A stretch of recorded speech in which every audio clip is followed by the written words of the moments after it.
Let us begin. My name is Darren Joseph, HJ.Tax. We're a team of cross-border tax advisors that seek to demystify the sometimes confusing world of international tax for those of us who are trying to live that international lifestyle. Today, we have the honor and the privilege of speaking to the one, the only, Mr. William Funk. Bill, would you like to introduce yourself?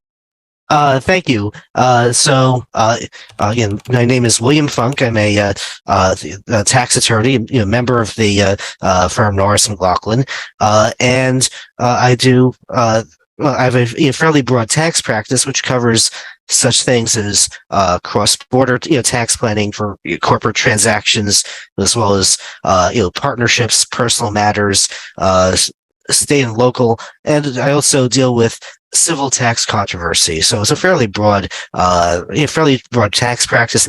Tax treaties. So obviously, people sometimes they do, they spend some time in Google. They see that, double tax treaties exist. But could you talk a bit about how tax treaties work at the state level? Because, under certain circumstances, it could lead to double taxation. All right. So I actually was in a bar association tax committee conversation about that, and that there's considerable disagreement about to what extent that the tax treaties operate at the state level.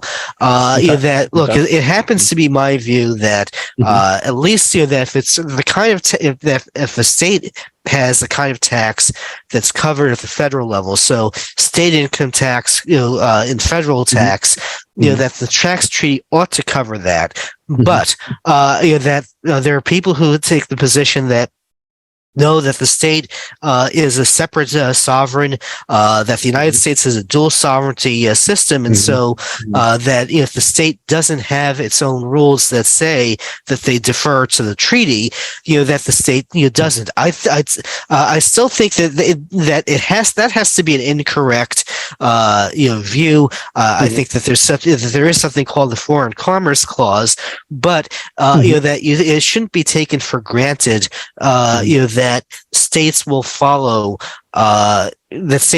federal on the treaty, and that there may be states that have an aggressive position, and so that you simply just sort of need to start asking questions about whichever state that that you're doing business in or starting a life in, whether or not that that state is going to follow, if that there are risks in that, if it's an advanced situation, something where that you have some advanced knowledge, and that the state is silent about it. I might even consider trying to get a ruling from the state authorities that they follow the federal. And so that there's planning that can be done at the state level in terms of requesting rulings, and I have a couple of them in process with New York, so that what I'd say is that this is a lot more involved, and I'd say that when you deal with states like New York, California, Massachusetts, New Jersey too, that have some real substantial tax rates, that this starts to matter. So I guess that we're at the, I mean, first of all, that's an important point, that when you engage in pre-immigration tax planning, you have to talk about states. It's useless. You're spending a lot of time, all the effort focused on federal, and then, you get screwed at the state level. So, and especially when you, as someone coming into the US, maybe you have some discretion over where you go.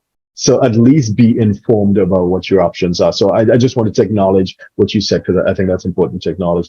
So if you're a 6, 7, or 8-figure investor, entrepreneur, or business owner who needs a tailor-made solution from a qualified team of professionals, we can help you achieve the international lifestyle, the freedom, and even the tax savings you're looking for.